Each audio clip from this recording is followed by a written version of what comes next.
Hey everyone, Cable the Antique Book Collective, and today I've got a beautiful stinking hymnal for you guys.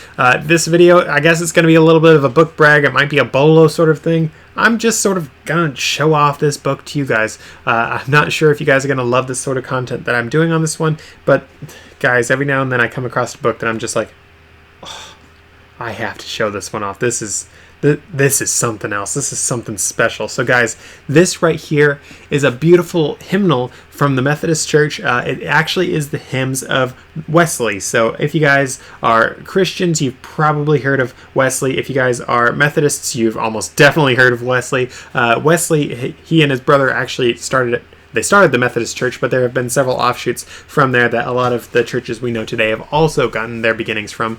With that said, though, again, this one is from 1877, so it's a little bit older than me by a couple of years, maybe give or take 121 years older than me, so just a little bit. But guys, this one is absolutely something I had to show you guys. I actually took it over to my listing station, and I actually did a video of me actually walking through this one with you guys, going through some of the pages so you guys could actually sort of admire it a little bit closer, because I know a lot of you guys have complained about, oh Caleb, we can't see it when you hold it up and you only show it for a second. Well guys, the pause button exists, and my camera is not 180p or 4K or whatever you guys want to say. I don't have the nicest camera in the world, so you guys probably won't ever see what I'm seeing here, because again, my camera for doing these videos is turd. So the video I did over there, I actually did on my phone, so hopefully that one's good enough for you guys to admire and really enjoy this book. But guys, I have not come across a hymnal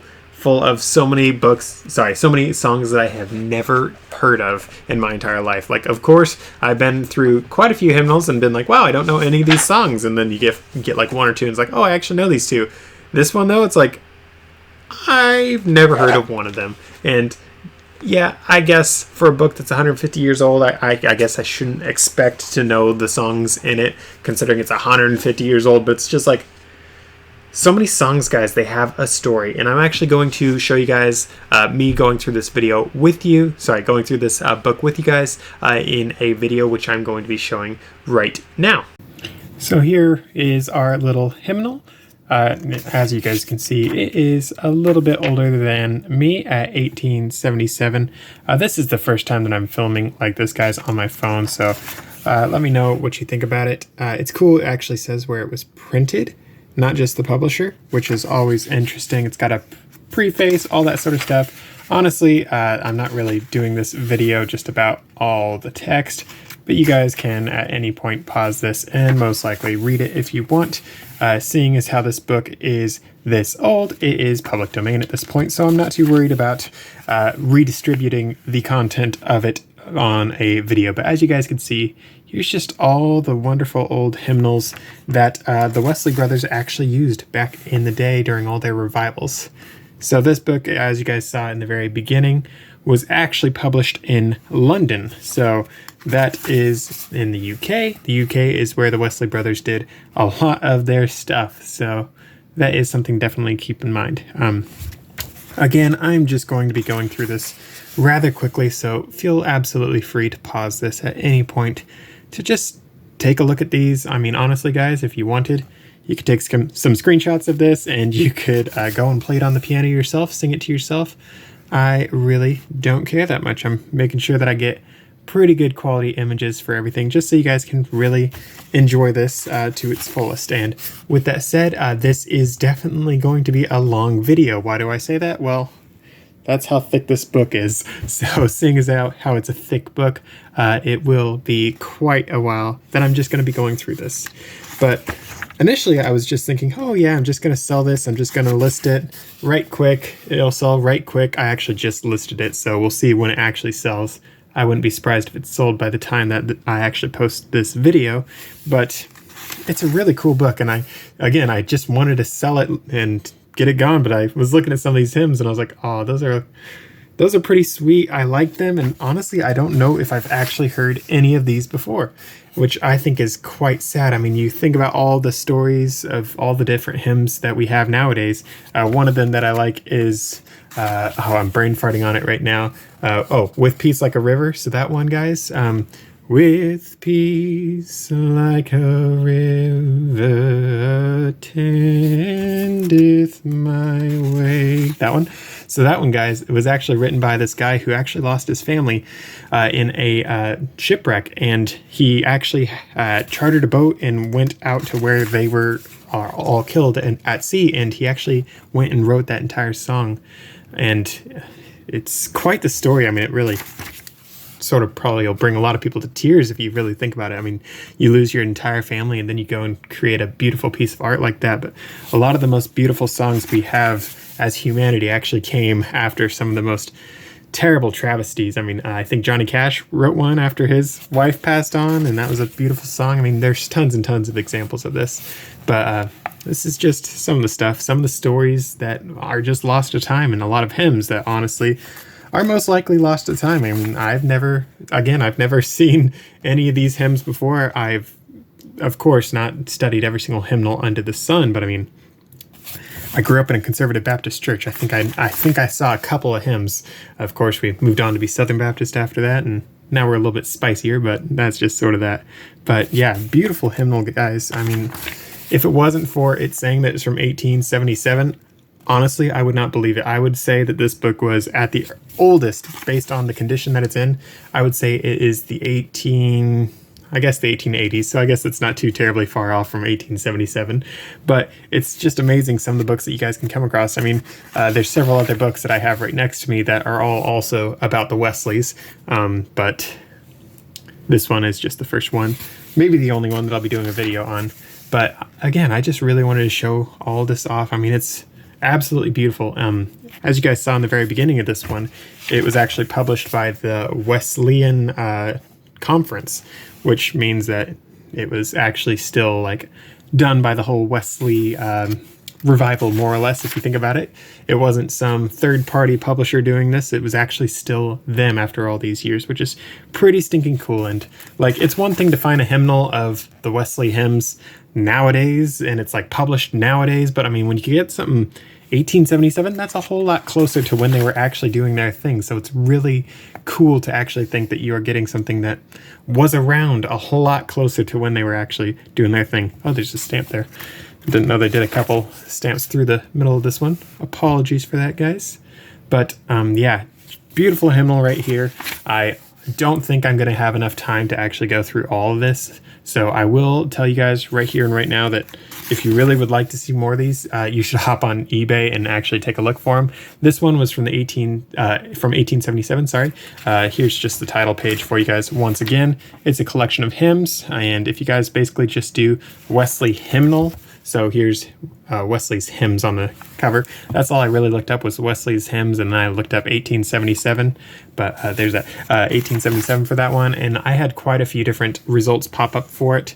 So you guys can, of course, go on and look it up yourself and purchase your own on eBay, because again, I can't make this video go through the entire thing because I don't have all the time in the world on my phone for storage. In fact, this video is already running long enough that I don't know if I'll be able to finish everything I'd love to go over with this. But again, it's just such a beautiful piece. But if you guys would like to find more of these, literally just look up Wesley hymnals, maybe 1800s, basically however old you guys want to go. But it's not that complicated. It should just be on eBay. If you guys go on Abe Books, it might be there. If you want to go on Etsy, you'll probably pay an arm and a leg.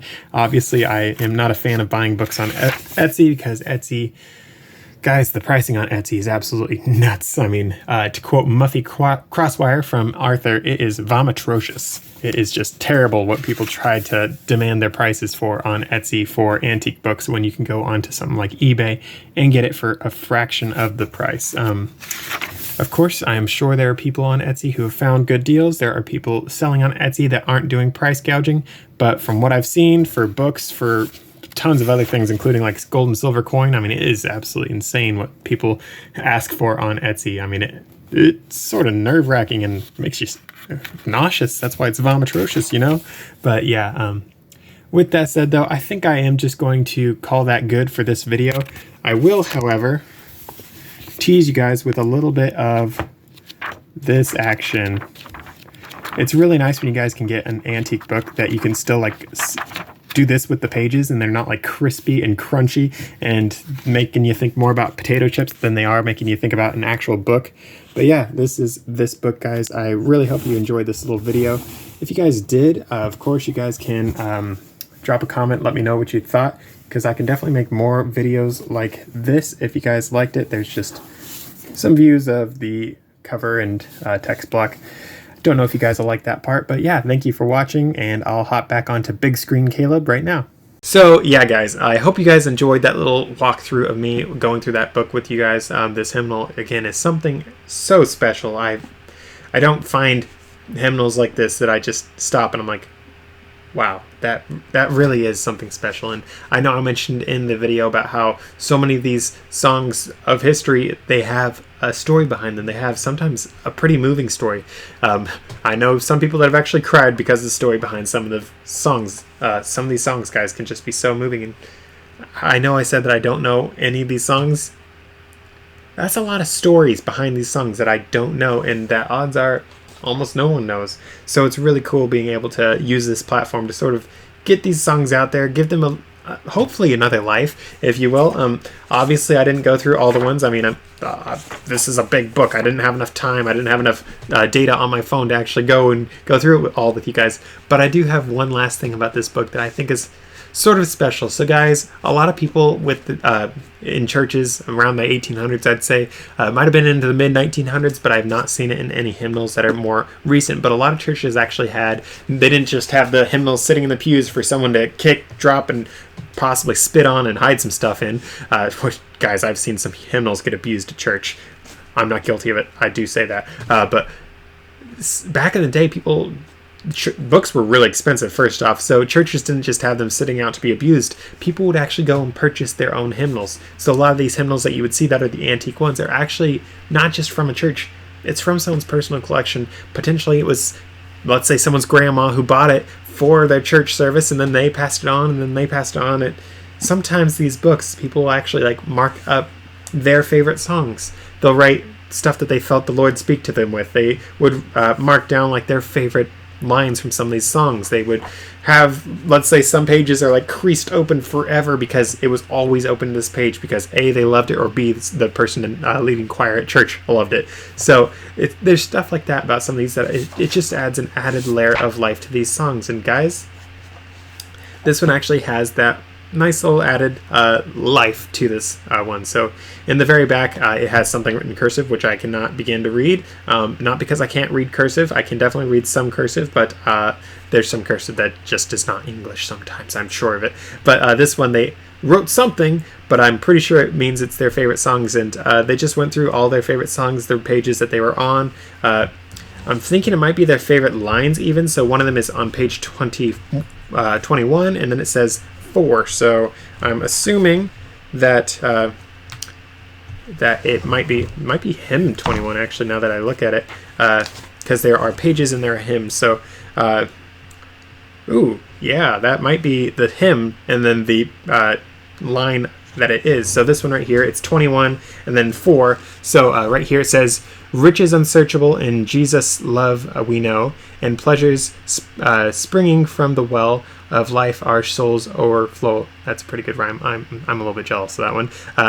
The spirit we receive of wisdom, grace, and power, and always sorrowful we live, rejoicing evermore. Well, they sort of lost the rhyme there, but that's a pretty nice little thing. And guys, some of these hymnals, let's say they might not have an actual Bible, and some of these hymnals might have been people's connection to the actual Word of God sometimes. Of course, a hymnal is a far cry short of the actual Word of God. This is work of man. Sometimes you do have people that do get inspiration from God on these things, but let's face it, the Bible's a whole lot better than a hymnal will ever be, but hymns do speak to people in a certain way that, let's say, Bible verses don't always speak to some people. I mean, guys, some people, music is their language. It is how they function. So it's really cool being able to look into someone's history. So this person here, they had 1, 2, 3, 4, 5, 6, 7 different ones that they marked down in the back of this. It's just a little spot right here written in pencil. There are some things, guys, written in pencil that me as a bookseller, I'm just like, pencil, meet eraser. Well, it doesn't exist anymore. But then there's other ones, it's like, no, that's staying for the next person to look at and admire. So with that said and done, though, guys, I hope you did enjoy this little video. If you guys didn't, I don't know what to tell you. You just wasted this much of your life. But if you did enjoy it, please be sure to drop a like, drop a comment of like whatever you thought about this video, but also like share potentially some of your favorite hymns. For me, guys, people always tell me that I have an old soul. I tell people that I'm most likely belonging to like the 1840s. That's what I feel like sometimes, especially with what society's doing nowadays. It's like, yeah, I'd rather be dealing with like having to worry about like my crop failure as my fire roasts my log cabin that I built in the middle of nowhere. Like, that sounds a lot more appealing than being like, I don't know what's happening in the cities right now. Don't go over there, man. That guy's tweaking. You don't want to deal with the tweaker, man. So that's just me. But again, I hope this video was enjoyable for you guys. If it was, again, be sure to drop a like. That does help the channel. Be sure to subscribe. I really would like to see what kind of hymns you guys really enjoyed. So be sure to drop that below. And I'll see you guys in the next one.